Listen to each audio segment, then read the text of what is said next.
तुम्हाला तुमच्या मुलाला किंवा मुलीला चांगल्या खाजगी शाळेमध्ये शिकवायचे आहे, परंतु आर्थिक परिस्थिती कमकुवत आहे आणि त्यामुळे त्या ठिकाणी तुम्हाला ॲडमिशन घेणे शक्य नाही, किंवा मग तुम्हाला तुमच्या मुलाचे किंवा मुलीचे शिक्षण हे अगदी मोफतरित्या करायचे असेल, मग ती महानगरपालिकेची शाळा असेल, नगरपालिका, नगर परिषद, नगरपंचायतीची शाळा असेल, कॅन्टोन्मेंट बोर्डची शाळा असेल, जिल्हा परिषद प्राथमिक शाळा असेल, महानगरपालिकेची शाळा असेल, जिल्हा परिषद माजी शासकीय शाळा असेल, खाजगी अनुदानित शाळा असेल, किंवा मग स्वयं अर्थसहाय्यित चांगली शाळा असेल, अशा शाळेमध्ये जर मोफत शिक्षण जर व्हावे असे तुम्हाला वाटत असेल तर ते शक्य आहे. तुम्ही अगदी मोफतरित्या तुमच्या मुलामुलींचे ॲडमिशन त्या ठिकाणी करू शकतात. मात्र त्यासाठी तुम्हाला RTE अंतर्गत जो 25% कोटा त्या शाळांमध्ये आहे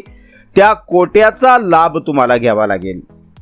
तर मग त्वरा करा, कारण ज्याप्रमाणे तुम्हाला समोर स्क्रीनवरती दिसत आहे अगदी त्याप्रमाणे RTE अंतर्गत 25% वंचित, दुर्लभ व सामाजिक व शैक्षणिक दृष्ट्या मागास घटकातील विद्यार्थ्यांसाठी ज्या राखीव जागा आहेत त्या राखीव जागांसाठी ऑनलाईन पद्धतीने अर्ज करण्याची प्रक्रिया ही 16 एप्रिल 2024 पासून सुरू झालेली आहे. त्यामुळे या सुवर्ण संधीचा लाभ घ्या. सर्वात प्रथम मित्रांनो, तुम्हाला जर RTEचं आरक्षण जे RTE अंतर्गत जो 25% कोटा आहे या संदर्भातील जर माहिती नसेल तर मग हा व्हिडिओ तुम्ही नक्की पहा.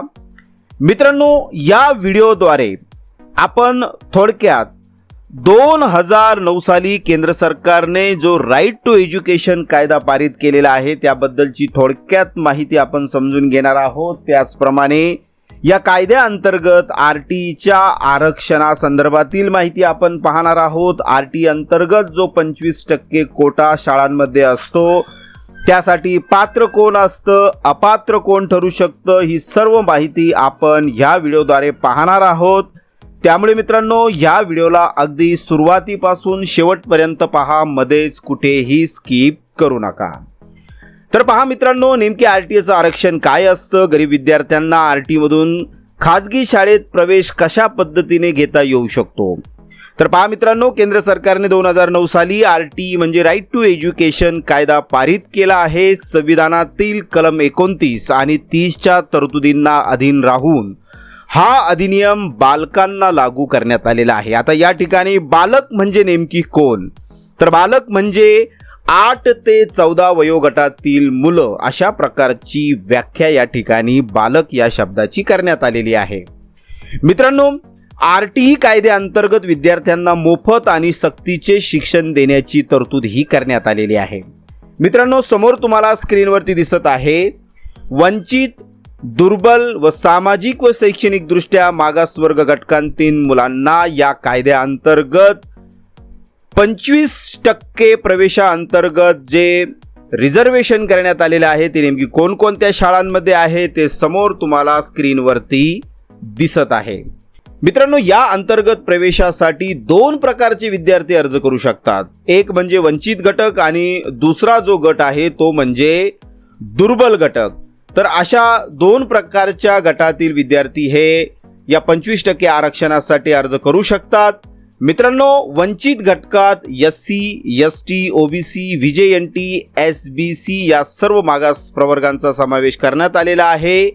तसंच दिव्यांग विद्यार्थ्यांचा समावेश देखील करण्यात आलेला आहे, तो वंचित घटकातच करण्यात आलेला आहे. यामध्ये दिव्यांगांसाठी दिव्यांग प्रमाणपत्र आवश्यक असतं. मात्र दुर्बल घटकासाठी आर्थिक उत्पन्नाची अट ही घालण्यात आलेली आहे.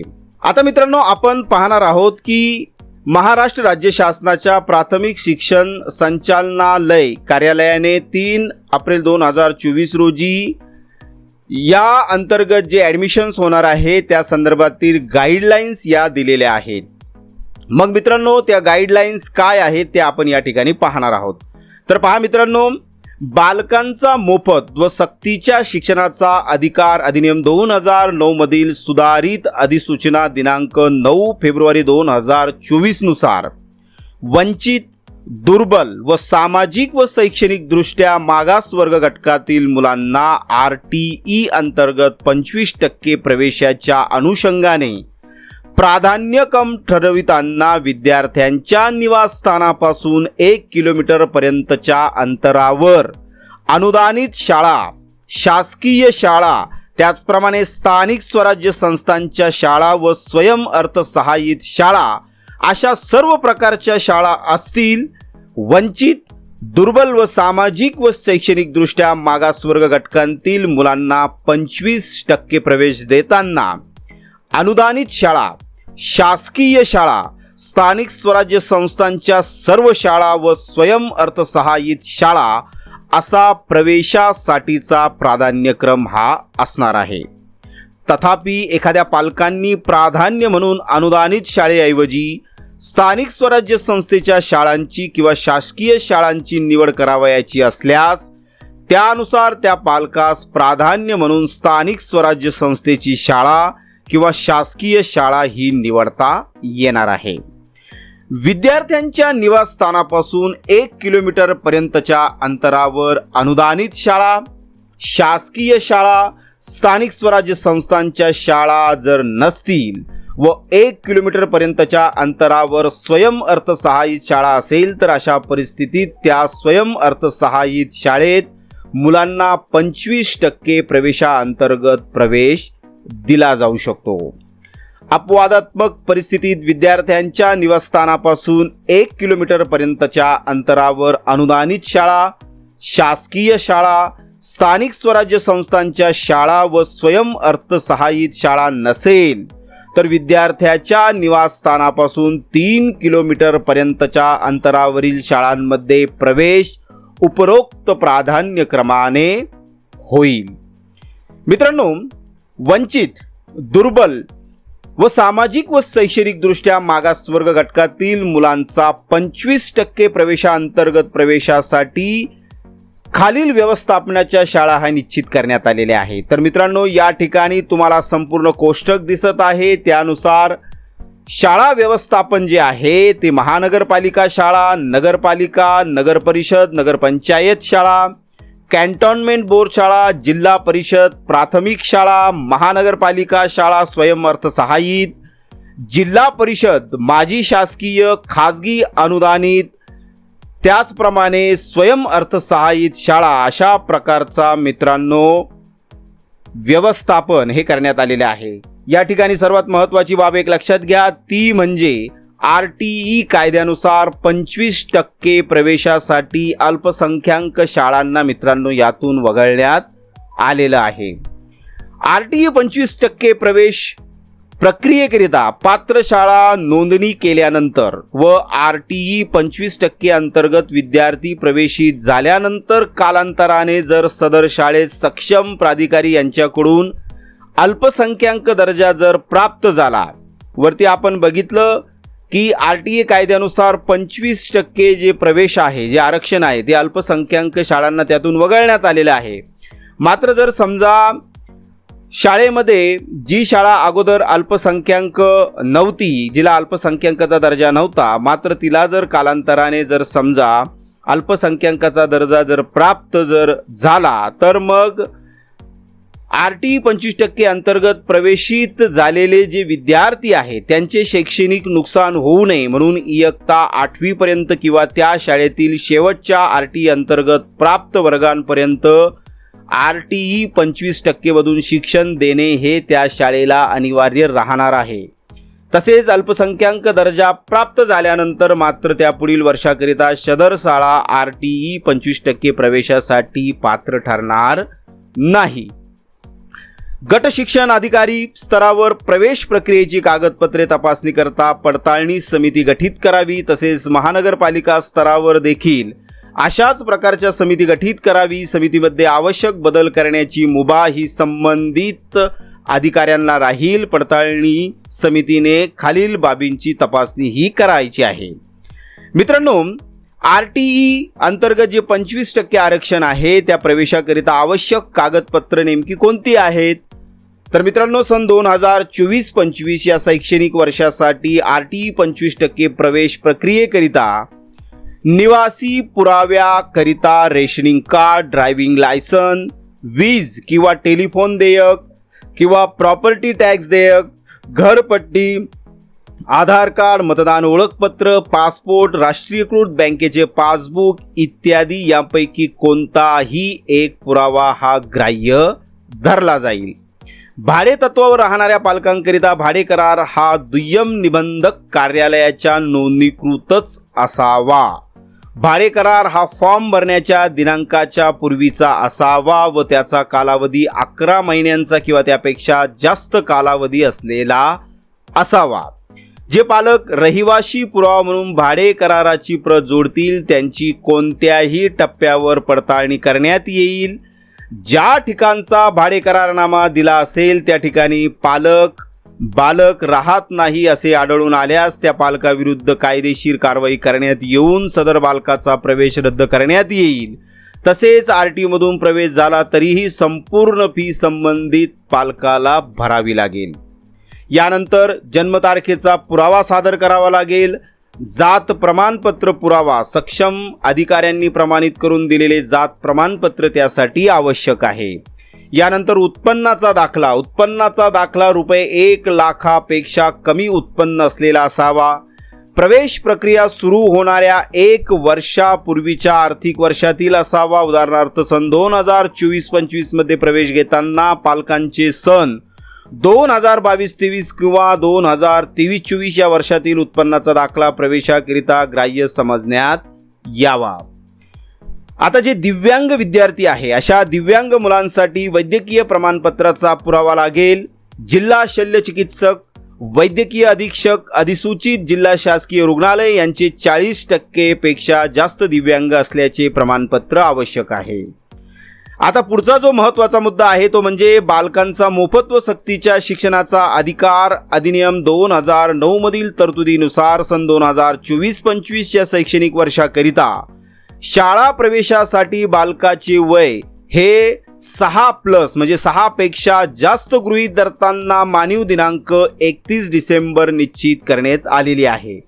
आता मित्रांनो या संदर्भातला देखील परिपत्रक हे 22 फेब्रुवारी 2024 रोजी निर्गमित करण्यात आलेलं आहे. मित्रांनो ते समोर तुम्हाला स्क्रीनवरती दिसत आहे. यानुसार प्रवेशाचा वर्ग प्ले ग्रुप, नर्सरी, त्याचप्रमाणे ज्युनियर KG, सिनियर KG, इयत्ता पहिली या विद्यार्थ्यांसाठी 31 डिसेंबर 2024 जी किमान वयोमर्यादा व कमाल वयोमर्यादा आहे ती कशा पद्धतीने ग्राह्य असणार आहे या संदर्भातील संपूर्ण कोष्टक तुम्हाला समोर दिसत आहे.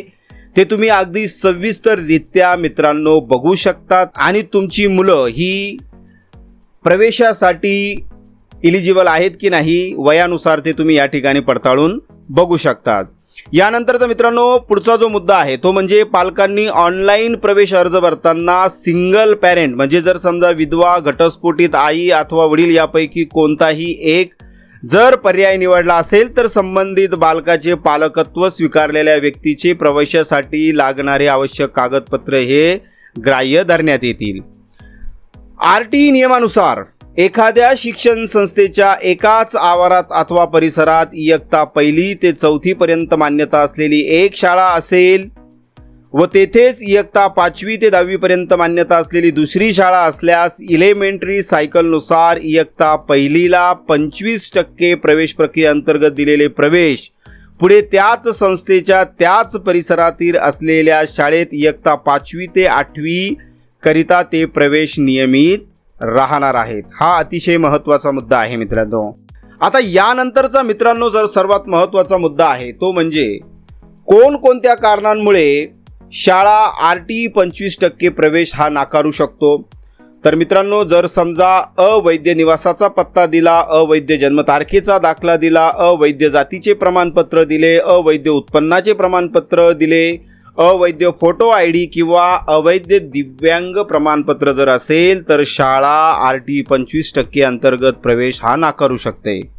त्याचप्रमाणे ज्या बालकांनी यापूर्वी RTE 25% अंतर्गत शाळेत प्रवेश घेतला आहे अशा सदर बालकांना पुन्हा अर्ज करता येणार नाही.